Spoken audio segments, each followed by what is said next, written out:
Alhamdulillah wassalatu wassalamu ala Rasulillah wa ala alihi wa ashabihi wa mawalah. Ashhadu an la ilaha illallah wahdahu la syarikalah wa ashhadu anna Muhammadan abduhu wa rasuluhu la nabiyya ba'da. Allahumma salli wa sallim wa barik ala Muhammadin wa ala alihi wa ashabihi wa sallim ajmain. Amma ba'du. Fa ya ibadallah, usikum wa nafsi bitaqwallah faqad fazal muttaqun. Qala Allah Ta'ala fil Qur'anil Karim, a'udzu billahi minasyaitonir rajim. Bismillahirrahmanirrahim. Ya ayyuhalladzina amanu taqullaha haqqa tuqatih wa la tamutunna illa wa antum muslimun. Wa qala aidan, ya ayyuhallazina amanu taqullaha wal tanjur nafsun ma qaddamat liqad wa taqullaha innallaha khabirum bima ta'malun. Shadaqallahul azim. Kaum muslimin sidang salat Jumat yang dirahmati Allah, pertama dan yang paling utama, marilah kita mengucapkan puji syukur kita kehadirat Allah Subhanahu wa taala atas segala limpahan rahmat, nikmat dan karunia yang Allah telah berikan kepada kita, sehingga alhamdulillah pada siang yang berbahagia ini Allah masih memberikan kepada kita kesehatan, kekuatan serta nikmat keimanan di hati kita, sehingga dimudahkan langkah kaki kita untuk datang ke masjid ini melaksanakan ibadah sholat Jumat secara berjamaah.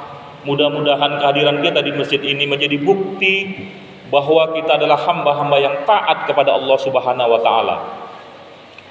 Kemudian selawat beserta salam mari kita curahkan kepada junjungan alam Nabi besar Muhammad sallallahu alaihi wasallam dengan mengucapkan Allahumma sholli ala sayyidina Muhammad wa ala ali sayyidina Muhammad. Mengawali khutbah Jumat yang singkat ini, khatib berwasiat kepada diri khatib sendiri dan kepada kita semua. Marilah kita senantiasa meningkatkan kualitas keimanan dan ketakwaan kita kepada Allah Subhanahu wa taala. Inna akramakum indallahi atqakum. Sesungguhnya manusia yang paling mulia di sisi Allah bukan karena hartanya, bukan karena jabatannya, bukan karena kedudukannya, bukan karena simbol-simbol yang manusia berikan kepadanya, tetapi mereka yang paling bertakwa. Apa itu takwa? Takwa adalah rasa takut kita kepada Allah Subhanahu wa taala, sehingga kita mau menjalankan seluruh perintahnya dan meninggalkan seluruh larangan-larangan yang Allah telah berikan kepada kita. Kaum muslimin sedang sholat Jumat yang dirahmati Allah. Dalam waktu yang tidak lama lagi kita akan meninggalkan tahun 1444 Hijriah, dan sebentar lagi kita akan memasuki tahun baru Hijriah 1445 Hijriah. Tentunya kita sebagai seorang mukmin yang baik harus memahami konsep waktu di dalam Islam, karena waktu itu tidak bisa diulang. Waktu itu terus berjalan, sementara tiada terasa waktu yang berlalu itu telah memakan usia kita. Jadi setiap bertambahnya waktu, sesungguhnya berkuranglah jatah usia kita. Maka dari itu, apabila kita salah membangun suatu dogma atau doktrin terkait dengan waktu, nanti salah pula kita dalam menjalani kehidupan ini ketika kita menghabiskan waktu yang kita tidak tahu berapa lama lagi Allah berikan kepada kita. Kaum muslimin sedang sholat Jumat yang dirahmati Allah, di dalam soal waktu Allah memberikan satu panduan terkait bagaimana cara kita mengelolanya. Pertama, kita bisa ambil referensi dari Al-Quran. Dalam surat Al-Hasyr ayat 18 Allah berfirman, Bismillahirrahmanirrahim, ya ayyuhallazina amanu taqullah. Hai orang-orang yang beriman, bertakwalah kepada Allah. Wal tanjur nafsun ma qaddamat liqad. Dan hendaknya setiap diri memperhatikan apa-apa yang ia kerjakan untuk waktu yang akan datang. Wattaqullah, bertakwalah kepada Allah. Innallaha khabirum bima ta'malun. Sesungguhnya Allah Maha teliti terhadap apa yang kamu kerjakan. Ayat ini meminta kita agar kita senantiasa memperhatikan apa-apa yang kita kerjakan untuk waktu yang akan datang. Waktu yang akan datang ini bisa berupa adalah apa-apa yang memang menjadi tujuan ataupun visi hidup kita, baik bersifat keduniaan, tentunya juga harus berkaitan dengan bersifat akhirat. Nah, ketika kita bicara tentang apa yang ingin kita dapat di masa yang akan datang, apakah berkaitan dengan karir, apakah berkaitan dengan target untuk hidup berkeluarga. Apabila berkeluarga mungkin target ingin memiliki anak, memiliki rumah, memiliki satu penghasilan yang lebih baik. Itu adalah sesuatu yang memang dianjurkan oleh Allah Subhanahu wa taala untuk kita merencanakan. Jadi kata kuncinya, waktu itu adalah sesuatu yang nanti berjalan tetapi harus direncanakan. Kita tidak boleh menjalani waktu ini tanpa perencanaan. Maka dari itu kalimatnya adalah wal tanjur nafsun ma qaddamat ligots. Disuruh untuk memperhatikan. Berarti memperhatikan juga di sini menganalisa, membuat perencanaan untuk apa-apa yang akan kita dapatkan di masa yang akan datang. Tentunya di masa yang akan datang tadi juga berkaitan dengan bagaimana keselamatan kita hidup di yaumil akhir nanti.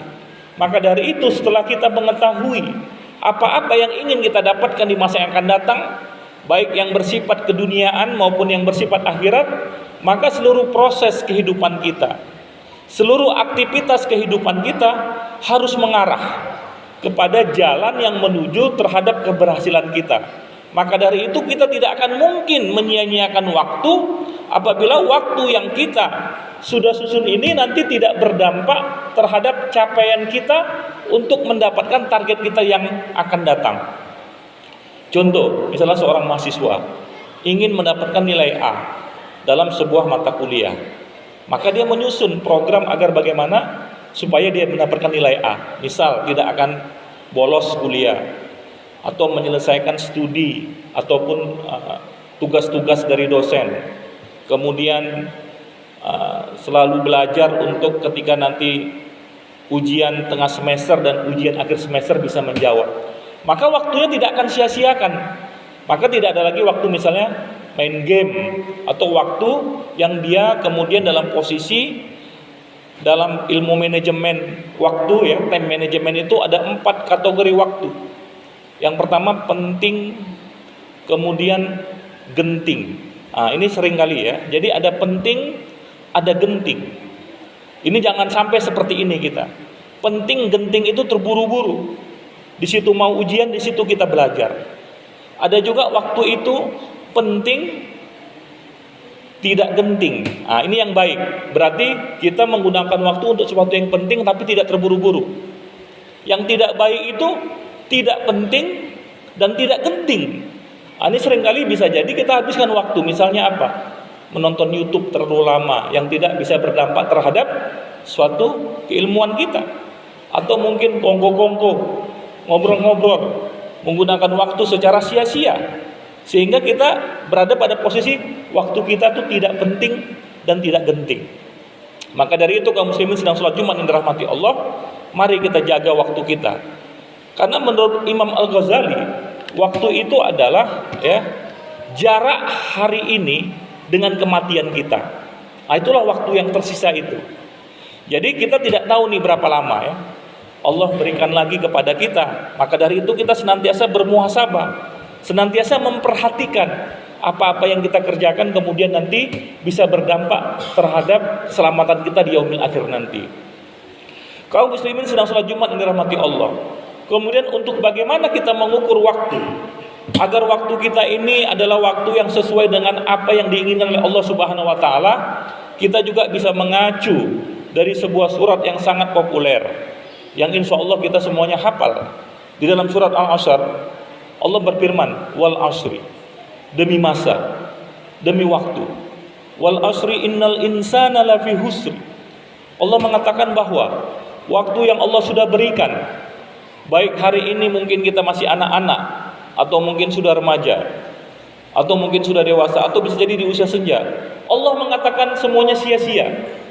Tetapi Allah memberikan 4 indikator supaya kita tidak dikatakan oleh Allah sebagai orang yang menyia-nyiakan waktu. Yang pertama adalah ilal ladzina amanu, kecuali untuk orang-orang yang beriman. Maka secara otomatis agar kita tidak dituduh oleh Allah Subhanahu wa taala sebagai orang yang menyia-nyiakan waktu, maka pastikan komitmen keimanan kita kepada Allah Subhanahu wa taala. Jaga keimanan kita, ditandai dengan kita menjalankan perintah dan meninggalkan larangan. Tapi tidak cukup, ada 3 lagi. Lallazina amanu wa amilus solihat, yang senantiasa beramal soleh. Beramal soleh ini adalah orang yang senantiasa memberikan kebaikan kepada sesama.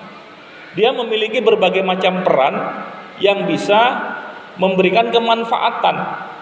Contoh, seorang ayah akan memberi kemanfaatan kepada anak-anaknya ketika dia mencari nafkah.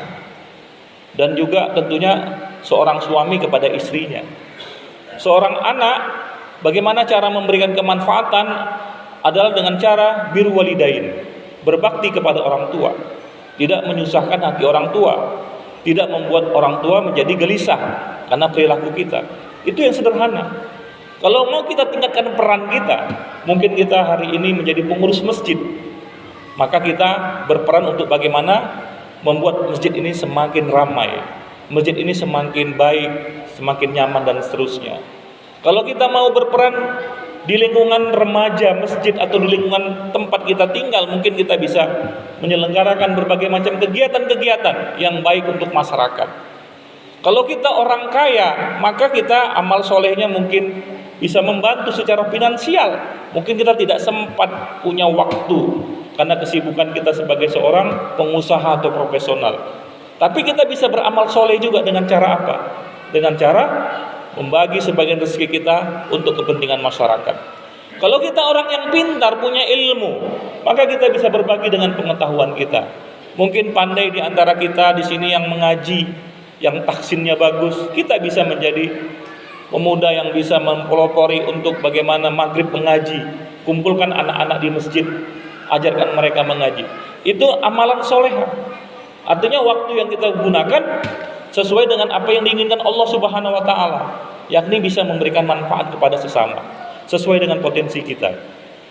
Kaum muslimin sedang salat Jumat yang dirahmati Allah. Yang ketiga adalah watawassaw bil haq, yang senantiasa saling nasihat menasihati dalam kebenaran.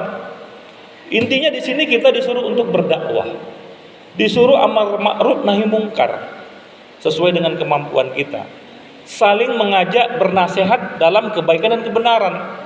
Dan ini merupakan tugas dari para nabi. Maka dari itu apabila waktu yang kita miliki tidak ada kegiatan dakwah kita, tidak ada mengajak orang untuk berbuat baik, ini kurang satu indikatornya. Karena ada 4. Maka dari itu jadilah orang yang senantiasa mengajak kebaikan kepada sesama, begitu. Supaya kita tidak dituduh oleh Allah sebagai orang yang menyia-nyiakan waktu. Artinya kalau kita seorang suami, kita bisa menyuruh istri kita untuk menutup aurat ketika keluar, ketika menjemur pakaian, ketika belanja di kedai tetangga. Kadang sederhana, tapi ini tanggung jawab kita sebagai seorang suami, sebagai seorang ayah, bagaimana membuat anak-anaknya menjadi soleh dan soleha. Kalau kita sudah bisa membentuk keluarga yang islami, mudah bagi kita untuk mengajak tetangga kita untuk ke masjid, karena kita bisa memberikan keteladanan, begitu. Karena kunci dari dakwah itu adalah inspirator, memberikan contoh. Sebagaimana Nabi itu inspirator dia. Ketika berperang dia perang. Ketika membangun masjid dia ngangkat batu yang paling besar, gitu. Nah itu harus kita lakukan. Dan yang terakhir adalah watawassaw bis sabr. Nah, kita disuruh juga saling nasihat menasihati dalam kesabaran. Mengapa? Karena memang hidup ini banyak cobaannya, banyak godaannya. Maka dari itu kita saling menguatkan bersama saudara kita untuk saling sabar terhadap situasi yang hari ini kita hadapi. Jadi kesulitan hidup itu harus sabar. Tapi juga pada saat yang sama kesenangan pun kita harus sabar. Tidak sedikit orang yang mendapatkan kesenangan hidup tergelincir. Misal mendapatkan jabatan, tidak sabar korupsi. Akhirnya terjerumus dari perbuatan yang dilarang oleh Allah Subhanahu wa taala. Kesulitan hidup, ekonomi sulit, mencuri, tidak sabar, akhirnya terjerumus juga.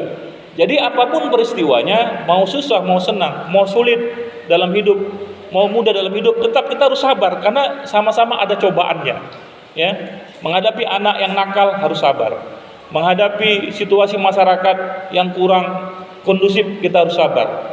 Intinya karena kita ingin menggunakan waktu ini sebaik-baiknya agar kemudian kita nanti mendapatkan keselamatan hidup dunia akhirat. Makanya semuanya nanti wal tanjur nafsun maqaddamat liqad. Semuanya kita tujukan, kita ukur untuk kepentingan keselamatan hidup kita di yaumil akhir nanti. Jadi barangkali itulah bagaimana cara kita menggunakan waktu yang sekarang ini, insyaallah kita akan panjang umur ya, bisa tetap bertemu di tahun 1445 Hijriah dan terus kita gunakan waktu kita untuk kepentingan Allah Subhanahu wa taala. Wa'tabiru ya ulil absar la'allakum turhamun.